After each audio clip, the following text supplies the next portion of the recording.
Yes, indeed, a very interesting question, absolute important topic nowadays.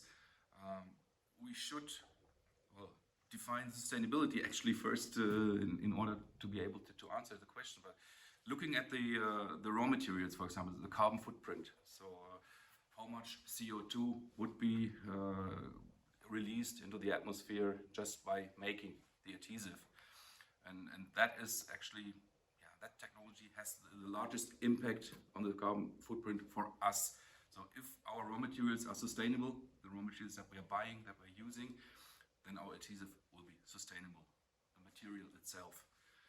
So there we can go on raw material bases like recycled materials. So circular economy is really very important in this context. We can go on bio-based materials. So we're doing a lot of research in recent years, more than 10 years now actually. We have done a lot of projects together with external partners, with universities, institutes, raw material suppliers, our customers actually as well, to really shift our chemical basis back from synthetic raw materials based on fossil fuels, on naphtha, to more sustainable sources like bio-based raw materials. And these projects have been running for years now, but it's difficult to get them into the market as there's a competition between new and old technology. The same, and new technology is always more expensive, so it's really difficult to get new raw materials into the market.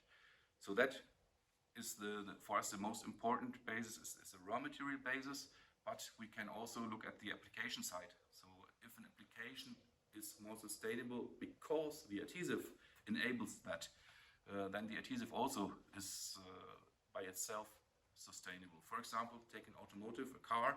If a car is heavier, it consumes more fuel during the operation, and if more adhesives are used during the manufacture of the car, then the car is generally lighter than if it would be welded or riveted, for example.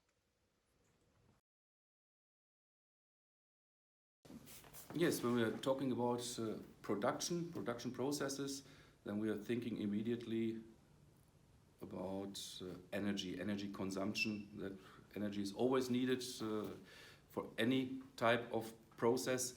And in production of, for example, hot melt adhesives, the name itself says it already, it's a melt, so we need energy to melt raw materials. Our customer needs energy to melt the adhesive during the application. So what we are trying to do is we want to develop adhesives that can be molten at lower temperatures. So if a raw material is melting at 120 degrees, we need less energy for it compared to one that melts at 180.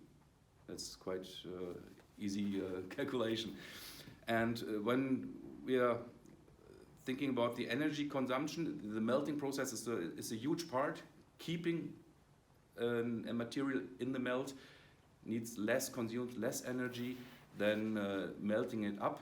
So we have the opportunity, and we are trying to use this as often as possible to get raw materials from our suppliers in the molten state already. So that obviously it doesn't work if a raw material is coming from overseas, but if the distances are not too far for the traveling, it is energy-wise very, very advantageous to really get the raw material in a molten state delivered to our factory. And then we have other aspects such as the health issues related with emissions from our adhesives. As every chemical, especially in the melt at higher temperatures, there are VOCs, volatile organic compounds, that are emitted into the air, especially at high temperatures, and we are able to measure these in-house. We have a very, very well-equipped analytical laboratory. We have liquid chromatography, we have gas chromatography, we have mass spectrometers, we have emission chambers, so we can directly measure in-house with a very quick response time our adhesive during manufacture and also during the development. And then we can react very fast, so we do not need to wait weeks for results from external laboratories. We can, in that time, have maybe 5 or 10 development stages already, have it analyzed in-house. And it's not only VOC, it's also residual monomers that are very important. So, I mean, maybe it is known that isocyanates are harmful compounds, and customers need to have trainings for their personnel handling the adhesives if there's isocyanates above a certain limit in the formulation. And if we develop formulations that have a lower residual monomer content, then it's advantages not only for the health but also for the customer, because a training that doesn't need to be done is of course not necessary and not expensive then.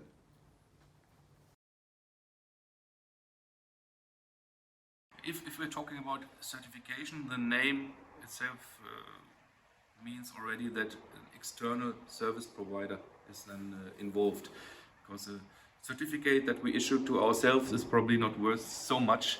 So what we're doing is, for example, for our Jowat, the Grow product series, that our customers can buy an adhesive with a certified bio-based content.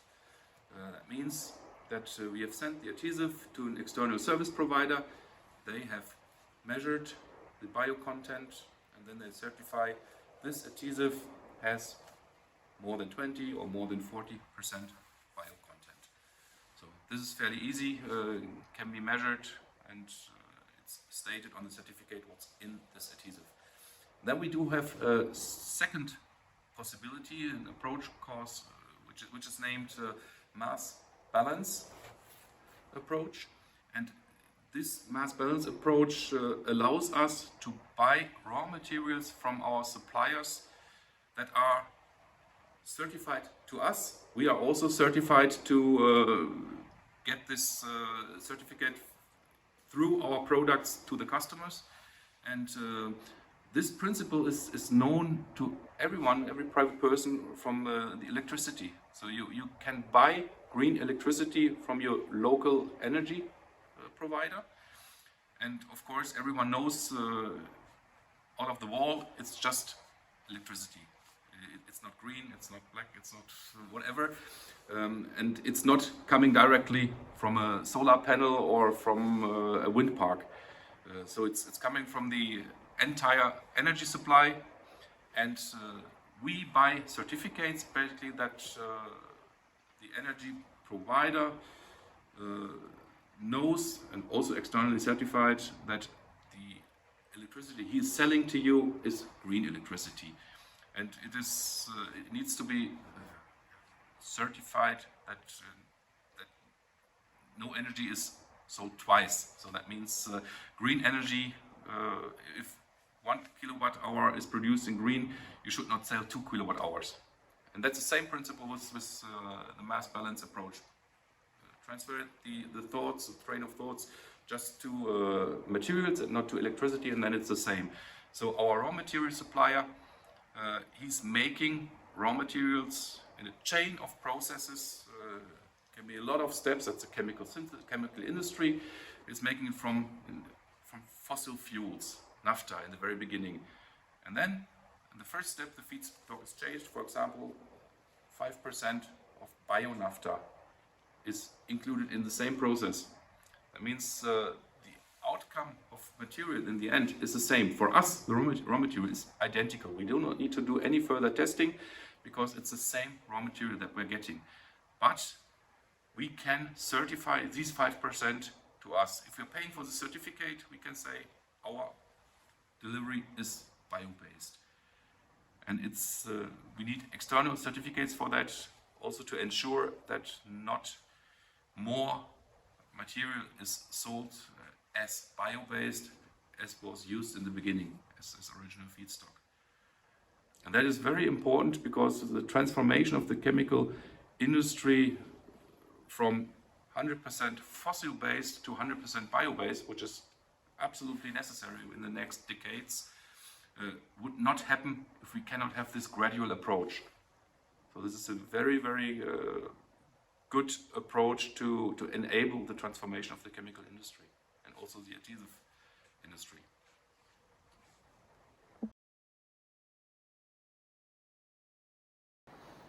When we're talking about sustainable adhesives, I take the example of bio-based raw materials now. We're using a new raw material, which we have no experience with that raw material. For example, take PLA. That has not been used for adhesives in recent decades. So PLA, polylactic acid, it's a bio-based material, but it behaves completely different from other raw materials. So formulations need to be completely rethought.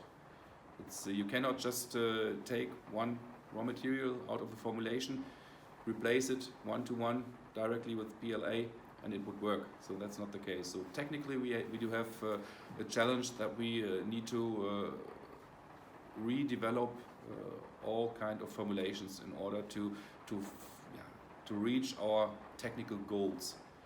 But that is always the same also with normal fossil-based adhesives. It's always a challenge to achieve the goals, the technical goals that our customers want to have with their adhesives. And one very important challenge is based on the economics, on the commercial,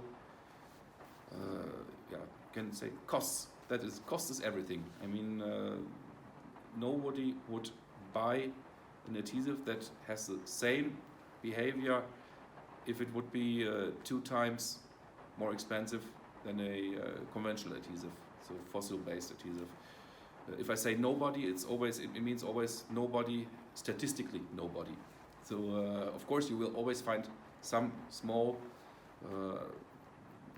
customers that have a big interest in replacing, and the price is not so important. But in general, what we need, of course, in order to get large scale effects, to really successfully manage the transformation from 100% fossil-based to 100% bio-based. So we need, in the end, to have all adhesives made sustainably, and there we are always talking about price, and that is and price means scale effects. And if we have one specific new bio-based molecule, new bio-based raw material, it's very difficult to really get this into competition with other materials.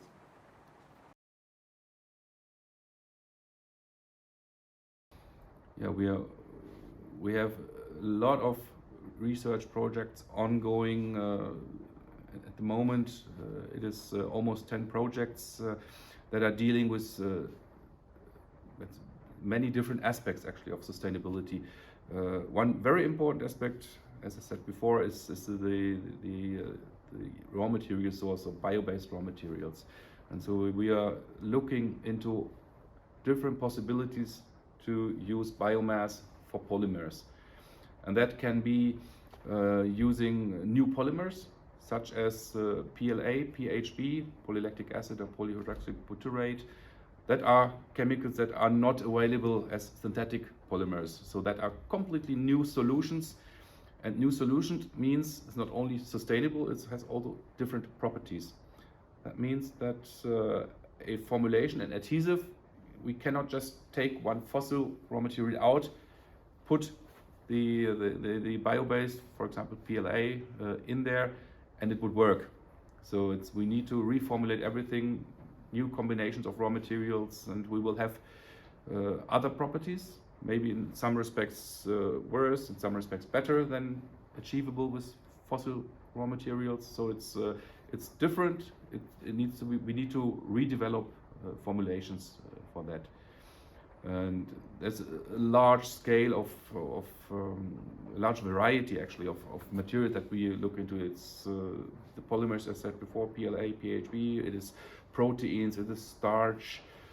So it's a lot of things, lignin and tannin, for example. So it's many possibilities to do research on and gain more knowledge how to use such chemicals, I mean, also natural materials are also chemicals. Chemistry is not only synthetic, it's also nature.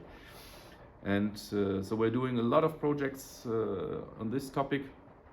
And other important areas of research are then the application side.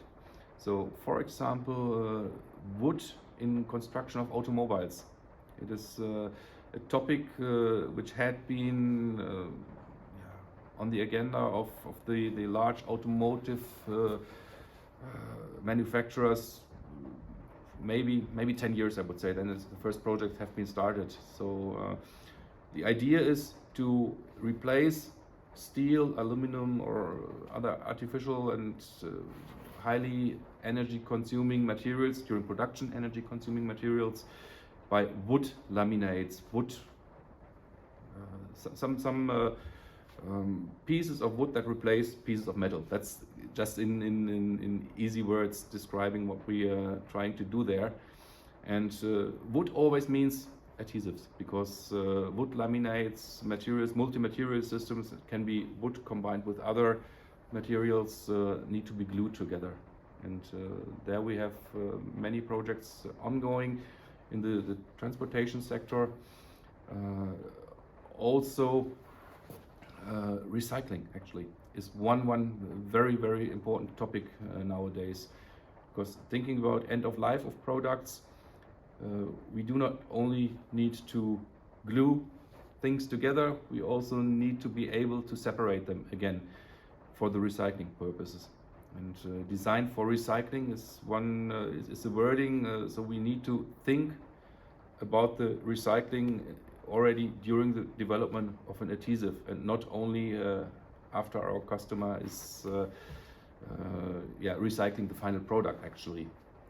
And as you can imagine, it is not really easy to develop a product that is made to fit, resist high forces, resist humidity and everything, and then just pushing one button and it's falling apart. So that would not work like this, but that is what ideally customers would like to have. And we're working on solutions to at least enable better recycling in the end. For example, by incorporating particles into adhesive layers that can be inductively heated up, so that that is a process that would not occur during the lifetime of the product. And in the end, we can put it into an induction, into any kind of equipment that put the induction energy into the adhesive bond and is weakening it and can be taken apart for the recycling. So separation is very important for recycling, because if we have two different materials, and that is usually the case, or very often the case, adhesives are very strong in the performance when you want to bond different materials together.